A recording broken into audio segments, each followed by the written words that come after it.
Hi everyone, Vanessa here, and welcome to Passport Pages. And today we're going to talk about things we wish we'd known before we went to Jamaica.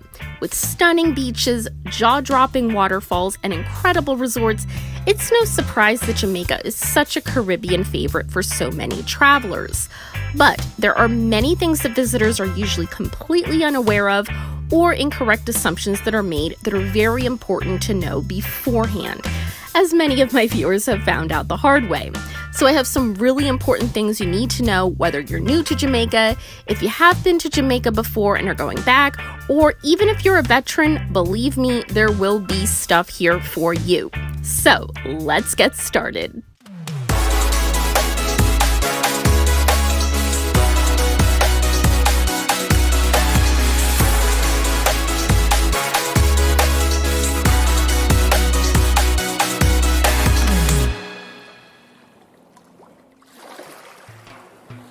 First off, transportation is pricey. Most people never realize this, as most visitors and many of my viewers get round-trip transportation to and from the airport included in their all-inclusive resort stay. So as a result, many guests are caught off guard if they travel anywhere off the resort. But taxis cost quite a bit, especially if you're not staying at a resort where transportation is included from the airport. That 90-minute or 2-hour drive from the airport to your resort in Montego Bay or Ocho Rios or Negril can set you back quite a bit, possibly hundreds. So factor that in if your resort does not include transportation. If you're looking to explore more of the island as opposed to just 1 or 2 excursions, definitely rent a car. You'll save a ton. Just beware that cars drive on the left side, and drivers can be quite aggressive on the island as well. The cheapest alternative, of course, is buses. Just be sure you stick with reputable companies where you can research reviews.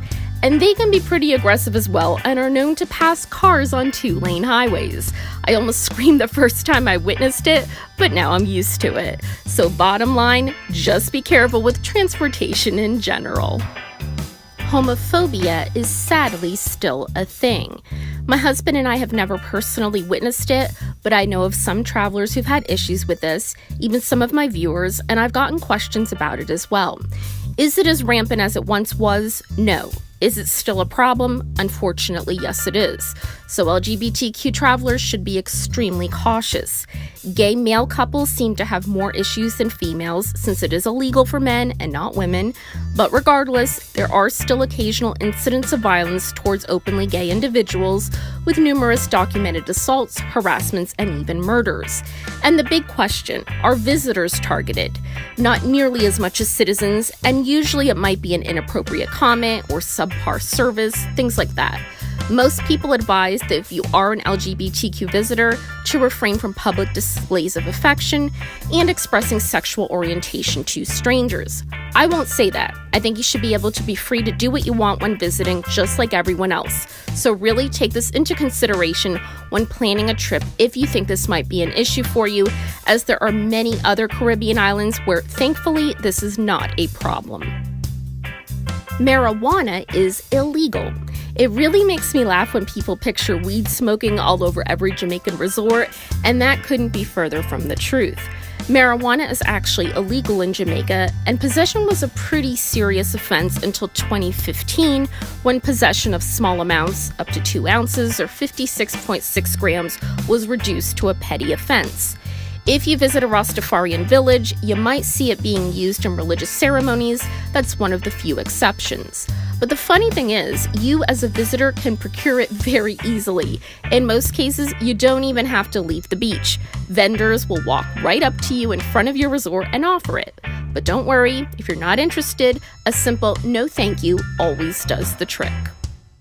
Try the local food. This is definitely one of the things I wish I had known the most before I first visited.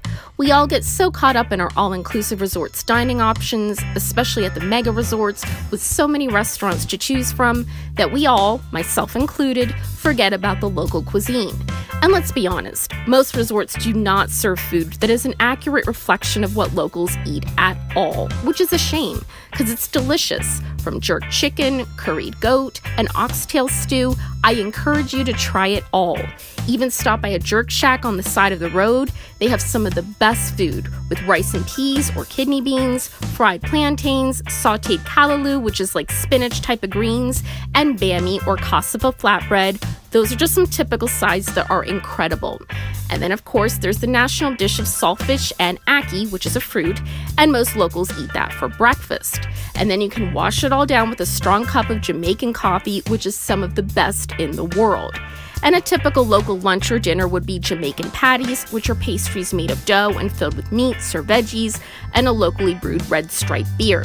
So branch out and try some of the local food because you're really missing out if you don't. Everything is laid back, including schedules.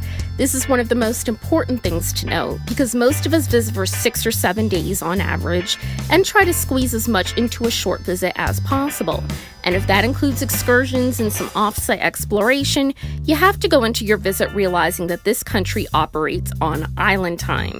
So you will need to loosen your expectations on wait times and punctuality. The yeah man spirit isn't just a catchphrase they like to tell tourists. It's legit how they live their life, which we quickly discovered when we first visited. So factor extra time in for everything. Dinner times, excursions, and transportation pickup times, but especially for your return to the airport because that will likely be off schedule as well. And of course, you don't want to miss your flight. So whatever the ride is estimated to take, double the time and plan accordingly. You don't want to be uptight on vacation either, so just add a lot of cushion time to whatever you're doing. That way you can stay on schedule, but still stay as relaxed as the locals. And trust me, knowing this is one of the most important pieces of advice I can give you about visiting Jamaica. Use US dollars, but have both currencies on hand.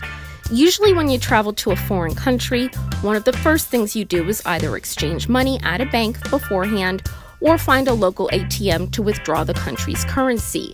But in Jamaica, if you're a visiting American, you will not need to do any of the above, as US dollars are not only accepted pretty much everywhere, but preferred. In our visits, we're always quoted prices in US dollars, especially at tourist-friendly excursions and restaurants, where you'll see most prices listed on signs and menus in US dollars as well. Of course, if you're traveling off the beaten path or planning on spending cash at supermarkets or on street vendors, in those cases, you should definitely have some local currency on you. And as a general rule of travel, it's wise to have both currencies on hand in case of a poor exchange rate. So bottom line, while it's not necessary to exchange dollars in Jamaica, try to have both US and Jamaican dollars just in case you find yourself wanting to spend money where the American dollar might not be accepted. Hurricane season is risky. This might seem like a duh, that's obvious type of statement, but hold on, because I don't do that on my channel. As I've said repeatedly in my videos, the worst of the hurricane season is almost always between the end of August and beginning of October. Although technically it's June through November, but since our anniversary is in September and we've had many a trip ruined, trust me, the worst usually is in that 6-week period, which is also when Jamaica gets the heaviest rain. Now, many Caribbean islands that are located in the hurricane belt fortunately don't get hurricanes all that often. Jamaica isn't one of them.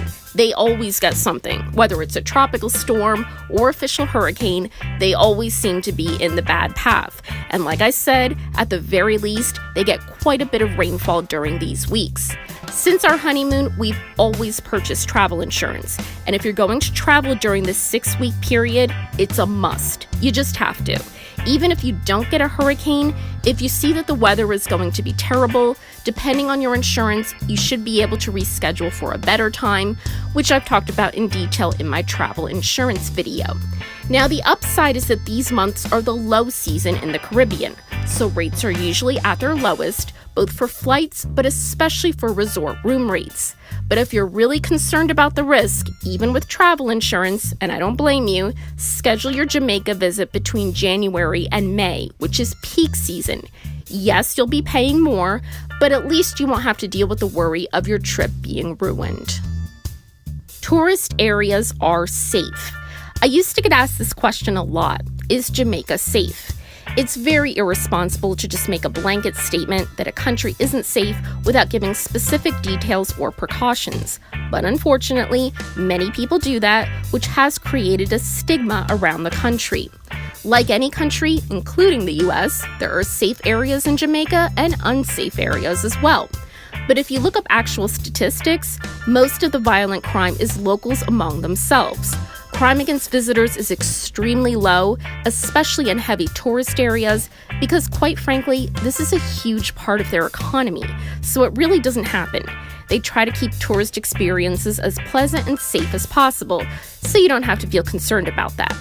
Now, if you start exploring on your own, especially areas like downtown Kingston or downtown Montego Bay, and you're not with a local guide in a big group, that's a different story. Then you're taking a calculated risk, which I don't recommend. But the big tourist spots, you know them I'm sure. Dunn's River Falls, Mystic Mountain, Rick's Cafe, the Bob Marley Museum, on, those places are definitely safe. So go out and have a good time and enjoy. So for such a popular tourist destination, there are a lot of things you should know beforehand that no one really talks about. So I really hope this video will help you guys have the best possible Jamaican experience.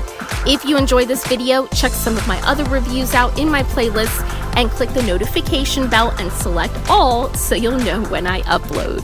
This is Vanessa for Passport Pages. Thank you for watching, and I hope to see you all very soon. Bye everyone.